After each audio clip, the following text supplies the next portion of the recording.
بسم اللہ الرحمن الرحیم۔ نور ون اسلامک چینل دیکھنے والوں کو السلام علیکم ورحمۃ اللہ وبرکاتہ۔ ابو الحسین علوی کا بیان ہے، میں نے ایک بار گھر میں فرمائش کی کہ فلاں حلال پرندہ بھوننے کے لیے تندور میں لٹکا دو، میں وقت مناسب پر آ کر کھا لوں گا۔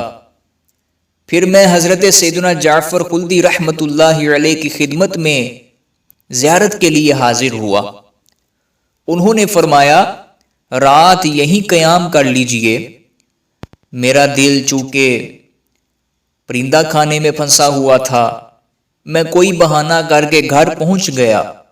گرما گرم بھنا ہوا پرندہ دسترخوان پر رکھ دیا گیا۔ یکا یک گھر میں کتا گھس آیا اور جھپٹ کر بھنا ہوا پرندہ لے بھاگا۔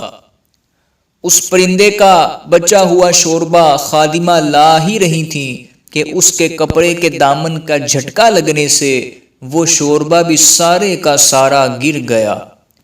پھر صبح جب حضرت سیدنا شیخ جعفر خلدی رحمۃ اللہ علیہ کی خدمت بابرکت میں حاضر ہوا تو مجھے دیکھتے ہی فرمانے لگے، جو شخص مشائخ کے دلوں کا لحاظ نہیں رکھتا، اس کے دل کو ایذا پہنچانے کے لیے کتا مسلط کر دیا جاتا ہے۔ عزیزان محترم، معلوم ہوا بزرگوں کی یہ بات نبھانے اور وہ جو حکم دیں اس کو بجا لانے ہی میں عافیت ہے۔ اللہ والوں کے ساتھ چالاکی اور بہانے بازی کارآمد نہیں ہوتی۔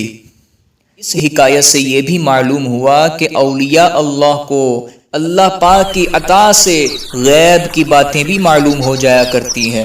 جب اولیاء کرام کی یہ شان ہے تو صحابہ کرام علیہم رضوان کا کیا مقام ہوگا۔ انبیاء کرام اور خود تاجدار مدینہ صلی اللہ علیہ وآلہ وسلم کی عظمت و شان کا کون اندازہ کر سکتا ہے۔ میرے آقا اعلی حضرت بارگاہ رسالت میں عرض کرتے ہیں، سر عرش پر ہے تیری گزر، دل فرش پر ہے تیری نظر، ملکوت و ملک میں کوئی شے نہیں وہ جو تجھ پہ عیاں نہیں۔